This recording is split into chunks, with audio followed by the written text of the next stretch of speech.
Good morning friends. आज की class में हम ईपीएफओ ऑर्गेनाइजेशन जो है, संस्था जो है गवर्नमेंट का, उसका रूल्स रेगुलेशन क्या है उसके बारे में समझेंगे। तो सबसे पहले हम लोग समझते हैं ईपीएफओ का स्ट्रक्चर। उसका स्ट्रक्चर क्या होता है। The EPFO scheme is a retirement fund. EPFO scheme जो है वो रिटायरमेंट फंड है। कोई भी एम्प्लॉय आफ्टर रिटायरमेंट जो भी मंथली इनकम रिसीव करता है पेंशन के रूप में, वो ईपीएफओ से ही मिलता है, चाहे वो गवर्नमेंट ऑर्गेनाइजेशन हो या नॉन गवर्नमेंट ऑर्गेनाइजेशन हो।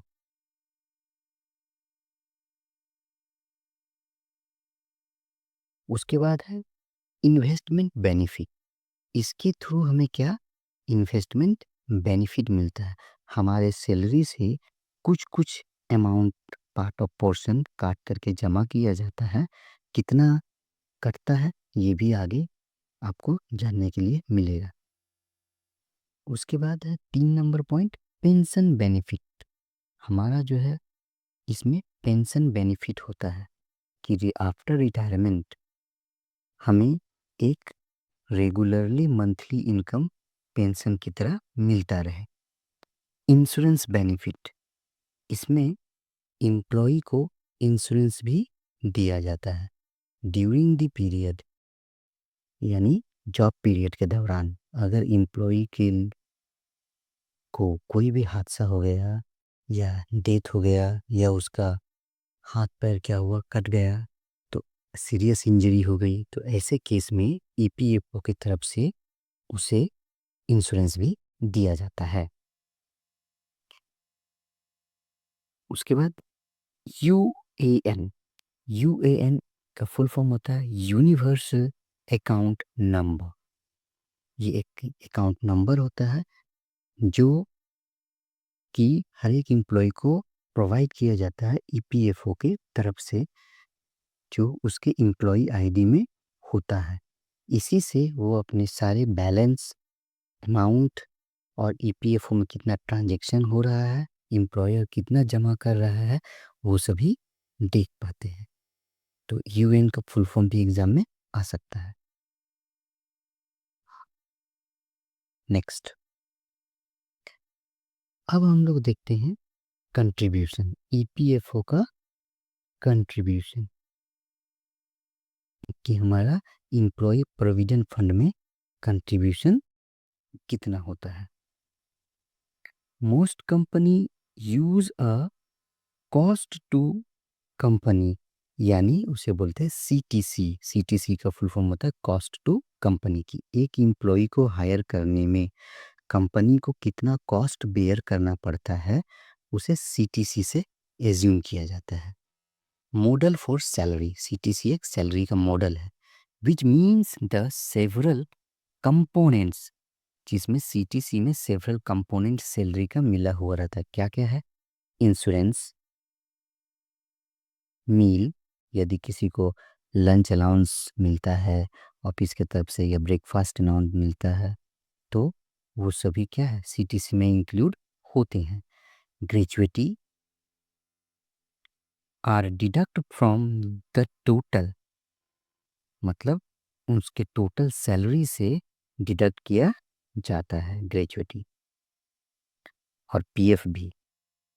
EPF is a major deduction of an of to 24% of the CTC। EPF मतलब एम्प्लॉय प्रोविडेंट फंड, सीटीसी से मतलब टोटल कॉस्ट टू कंपनी से कितना 24% तक डिडक्ट किया जा सकता है। सम कंपनीज में ओनली डिडक्ट 1800, मतलब कुछ कंपनियां केवल 1800 रुपया ही डिडक्ट करती है फ्रॉम बोथ एम्प्लॉय और एम्प्लॉयर, मतलब दोनों की तरफ से, एम्प्लॉयर की तरफ से भी और एम्प्लॉय की तरफ से भी। मतलब अगर एम्प्लॉई के सैलरी से 1800 काटा गया तो एम्प्लॉयर भी अपनी तरफ से 1800 जमा करता है, और ये 1800 क्या सैलरी का 12% डिडक्ट होता है, किसी में 24% डिडक्ट किया जाता है, और कोई स्मॉल कंपनी होती है वो अपना एक फिक्स अमाउंट 1800 डिडक्ट कर देती है और उतना ही अपनी तरफ से भी जमा करती है। तो क्या है, लार्ज जब कंपनी होगा तो उसमें 24% डिडक्शन किया जाएगा सीटीसी से, और स्मॉल कंपनी के लिए है 1800 रुपया।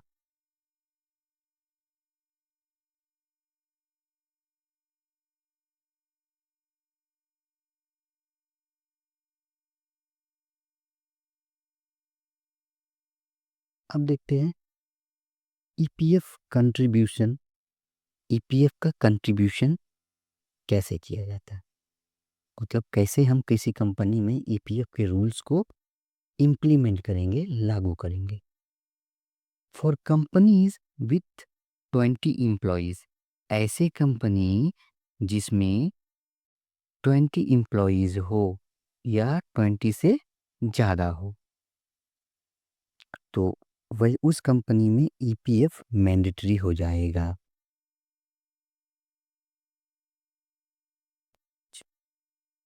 Small company can opt of EPF registration voluntary, कोई छोटी कंपनी है जहाँ पर एम्प्लॉय 20 से कम है तो वो ईपीएफ का रजिस्ट्रेशन कंपनी रजिस्ट्रेशन के समय ही ऑप्ट करके रख सकता है अपने पास, और जब एम्प्लॉय अधिक होगा तो ईपीएफ चालू हो जाएगा कटना प्रत्येक एम्प्लॉय का।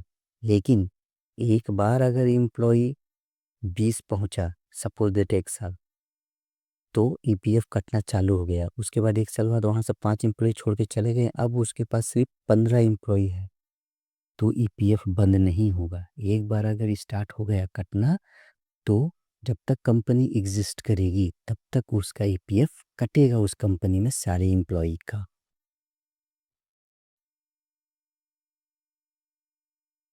EPF registration is compulsory if their basic plus dearness allowance is less than 15,000। EPF registration compulsory हो जाता है प्रत्येक एम्प्लॉय का जिसका बेसिक प्लस डियरनेस अलाउंस मिला करके 15,000 पर मंथ अगर होता है तो उसका पीएफ कटना मैंडेटरी है, अनिवार्य है। Employee earning over this amount can register voluntary. Employee earning over this amount can register voluntary. अगर एम्प्लॉय इससे ज़्यादा भी अगर अर्निंग कर लेता है तो भी उसको रजिस्ट्रेशन वॉलेंट्री करा के रख सकता है। ज़रूरी नहीं है कि 15,000 पर मंथ हुआ तभी उसका पीएफ कटेगा, किसी का सैलरी 25,000 पर मंथ है तो भी वो काट के अपना रख सकता है, किसके लिए, रिटायरमेंट पीरियड के लिए। लेकिन एक बंचमार्क बतला दिया गया कि 15,000 per month basic plus DA मिला करके हो जाए तो वहाँ से पीएफ कटना एम्प्लॉई का चालू हो जाएगा।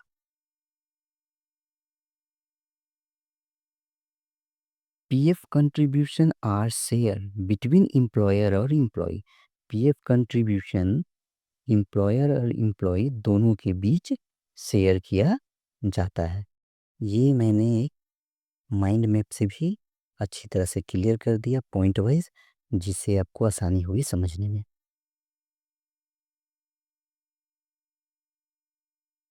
नेक्स्ट स्लाइड है employer and employee contribution rate. Employer और एम्प्लॉय दोनों कितना कंट्रीब्यूट करते हैं एक एम्प्लॉय के लिए। तो सबसे पहले देखते हैं employ contribution.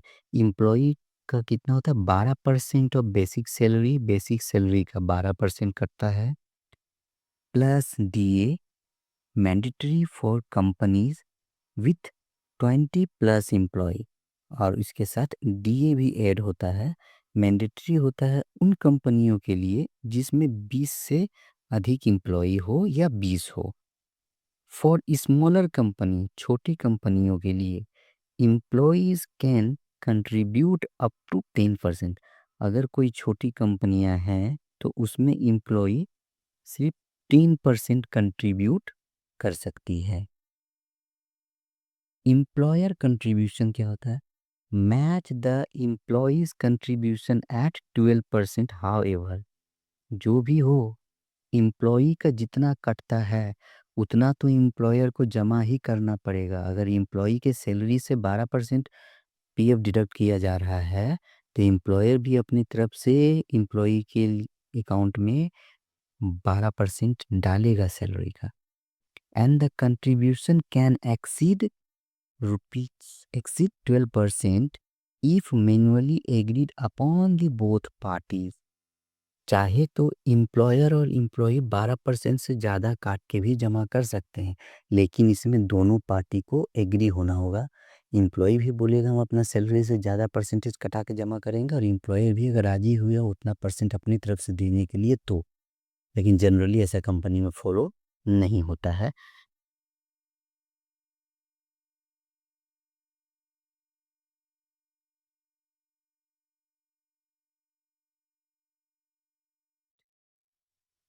EPF contribution background. EPF contribution किस टाइप से किया जाता है? अब इसमें फुल कंट्रीब्यूशन देखेंगे हम लोग। क्या है? बेसिक प्लस डीए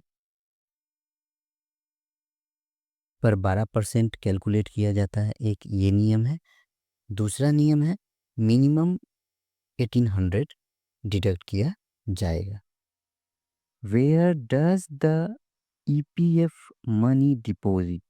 जब ईपीएफ मनी डिपॉजिट किया जाएगा, employee contribution 12% go directly to the EPF account. Employee contribution का 12% डायरेक्टली ईपीएफ अकाउंट में जमा होता है एम्प्लॉय कंट्रीब्यूशन में ही। लेकिन एम्प्लॉयर जो कंट्रीब्यूट करता है 12%, उसको दो भागों में बांट दिया जाता है। यानी 12% में से 3.67% जो है ये जाएगा एम्प्लॉयर कंट्रीब्यूशन में के हेड में, और एम्प्लॉय पेंशन स्कीम में जाएगा 8.33%। ये दोनों मिला करके 12% हो रहा है। यानी 12% एम्प्लॉय कंट्रीब्यूशन उसके टेबल में पूरा जमा हो गया, और 3.67% एम्प्लॉय कंट्रीब्यूशन के टेबल में जमा होता है यानी कॉलम में, और 8.33% पेंशन फंड में जमा होता है। एम्प्लॉय यदि एडवांस पीएफ विड्रॉ करना चाहे तो सिर्फ अपनी सैलरी के पोर्शन से ही, यानी 12% उसका जितना डिडक्ट हुआ है उसी पोर्शन से ही वो एडवांस निकाल सकता है, और एम्प्लॉयर कंट्रीब्यूशन और पेंशन फंड से बिल्कुल भी निकाल नहीं सकता विदाउट कंपनी एग्जिट्स किए छोड़े, या रिटायरमेंट से पहले नहीं निकाल सकता। अगर कोई कंपनी में, प्राइवेट कंपनी में काम कर रहा हो तो अगर छोड़ दिया तो 3 महीने के बाद वो फुल पीएफ विड्रॉ कर सकता है।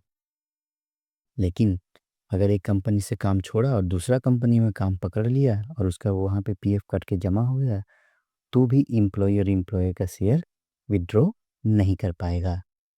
सिर्फ एम्प्लॉय का जो शेयर जमा होगा, यानी शेयर बोलने का मतलब है जितना उसका पार्ट ऑफ पोर्शन सैलरी से काट के जमा होगा अमाउंट, उसी अमाउंट को वो एडवांस में विड्रॉ कर पाएगा। नेक्स्ट,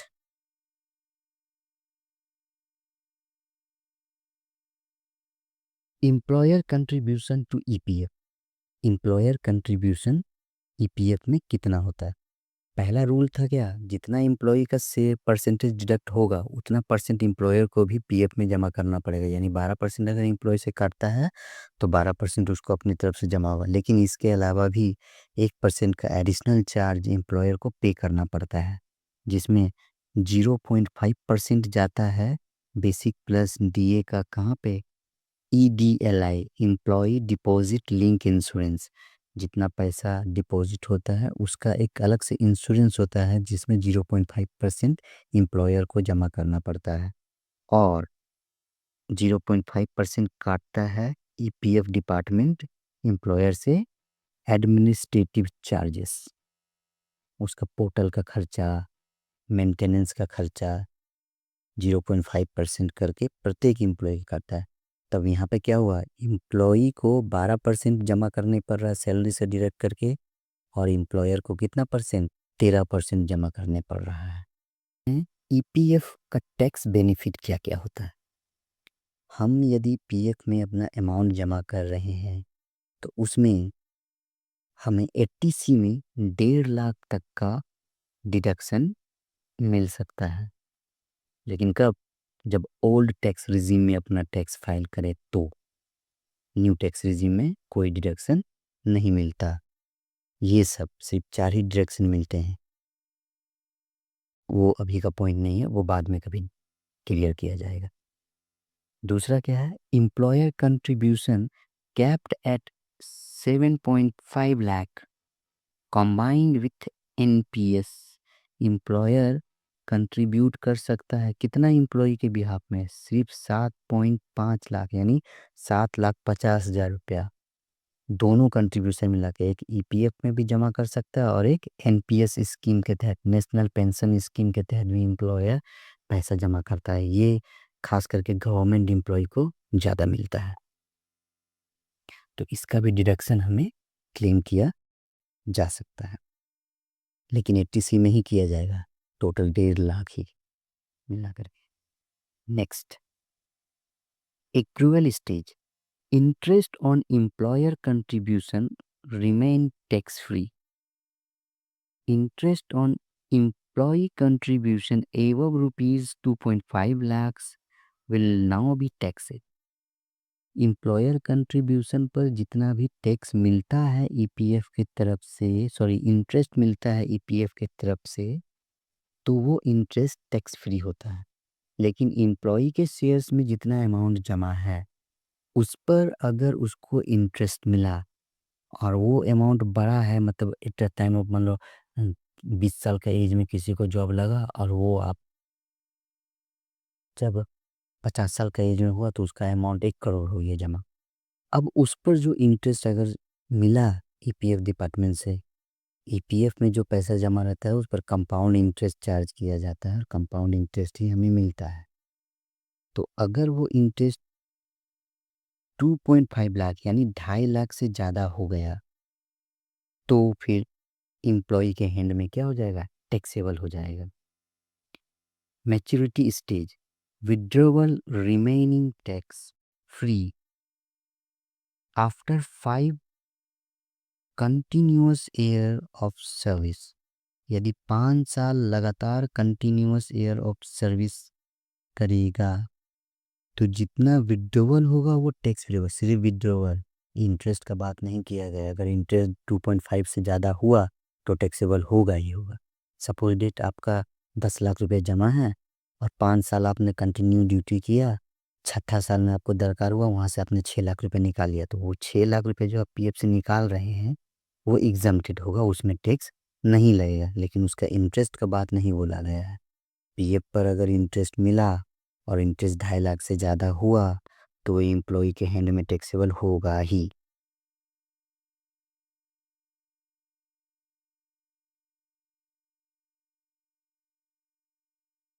आप देखते हैं, how much can I withdraw from my EPF. मतलब अगर एक एम्प्लॉय का पैसा पीएफ में जमा है तो उसका वो कैसे कैसे विड्रॉवल ले सकता है। कोई तो रीज़न होगा, सिर्फ जमा करेगा रिटायरमेंट के समय मिले ऐसा तो नहीं है। कभी बीच में कुछ इमरजेंसी आ गई, किसी के घर में शादी है उसके लिए उसे पैसा चाहिए, किसी के घर में किसी को इलाज कराना हो उसके लिए भी पैसा निकाला जा सकता है। तो कब कब हम निकाल सकते हैं उसके बारे में समझते हैं। बीइंग अ रिटायरमेंट प्रोडक्ट, ये पीएफ जो है वो रिटायरमेंट का ही पैसा है, वो रिटायरमेंट के समय ही विड्रॉ होना चाहिए। लेकिन फिर भी EPF has strictly withdrawal rule, लेकिन ईपीएफ ने स्ट्रिक्टली विड्रॉवल रूल बना रखा है क्योंकि ये आपका क्या है, रिटायरमेंट बेनिफिट फंड है। आपका रिटायरमेंट के समय ही दिया जाएगा पेंशन के तहत, ताकि आपका आने वाला रिटायरमेंट के बाद का जो समय हो उसमें आपका हाथ खर्चा निकल सके, कुछ फैमिली के एक्सपेंसेस निकल सके। लेकिन अगर आप ज़्यादा पैसा विथड्रॉ कर लेंगे, तो आपको रिटायरमेंट के समय अच्छा बेनिफिट नहीं मिलेगा पीएफ की तरफ से। तो इसीलिए पीएफ से पैसा जब निकालते हैं तो पीएफ डिपार्टमेंट रूल को स्ट्रिक्टली फॉलो करता है। क्या-क्या है देखिए, 100% विथड्रॉवल ओनली फॉर रिटायरमेंट। अगर आप पीएफ का पूरा पैसा निकालना चाहते हैं, तो केवल और केवल रिटायरमेंट के समय ही निकाल सकते हैं। और 2 मंथ ऑफ द अनएम्प्लॉयमेंट या 2 month of the unemployment. Suppose that आप प्राइवेट जॉब कर रहे हैं, आपने काम छोड़ दिया, 2 महीने आप घर में बैठे हैं, आपके पास कोई पैसा नहीं है। तो जितना पैसा जमा है पीएफ का, 2 मंथ के बाद आप सारा पैसा निकाल सकते हैं। लेकिन कोई दूसरी कंपनी से पीएफ काट के जमा ना हो, 2 महीना पूरा टोटल पीएफ में कोई भी ट्रांज़ैक्शन नहीं होगा, तभी आप निकाल पाएँगे। नेक्स्ट रूल है 75% withdrawal after 1 month of the unemployment. यदि काम छूट गया, उसका 1 महीने के बाद आप 75% तक आप विथड्रॉवल निकाल सकते हैं। और तीसरा कंडीशन है 90% withdrawal allow within 1 year of the retirement. 1 साल अगर रिटायरमेंट का हो गया, उसके बाद आप 90% तक अमाउंट निकाल सकते हैं, रिटायरमेंट के समय 90%। Partial withdrawal allow for the special need. Partial withdrawal यानी कुछ पैसा बीच में भी आप निकाल सकते हैं, लेकिन स्पेशल नीड हो तब। कौन-कौन सा? हाउसिंग, घर बनाना हो तो, या रिपेयरिंग कराना हो तो, एजुकेशन, बच्चों के शिक्षा के लिए या अपनी भी शिक्षा के लिए आप निकाल सकते हैं। काम कर रहे हैं, अगर आपको हायर स्टडी के लिए ज़रूरत पड़ा, तो आप वहाँ से भी पैसा निकाल सकते हैं। मेडिकल एक्सपेंसेस, कोई इमरजेंसी मेडिकल एक्सपेंसेस आ गया, तो उसमें आप पीएफ से पैसा विथड्रॉ कर सकते हैं। तो ये सारे पीएफ के रूल थे, जिसे मैंने समझाने का कोशिश किया है आपको। अगर फिर भी आपको कुछ डाउट है, कुछ समझ में नहीं आ रहा हो, तो आप कमेंट बॉक्स में अपने क्वेश्चन को लिख सकते हैं, मैं उसका आंसर दूँगा। और हमारे टेलीग्राम ग्रुप से भी जुड़ जाएँ, जिसमें आप आराम से क्वेश्चन पूछ सकते हैं और हम उसका जवाब देंगे वहाँ पे। अगर इसमें और कुछ भी डाउट्स है, तो हमें सजेस्ट कीजिए, ताकि हम और भी अच्छी-अच्छी वीडियो ला सकें आपके लिए कॉन्सेप्टफुल, ताकि आपका एग्ज़ाम में और नॉलेज इम्प्रूव हो। Thank you very much for watching my class.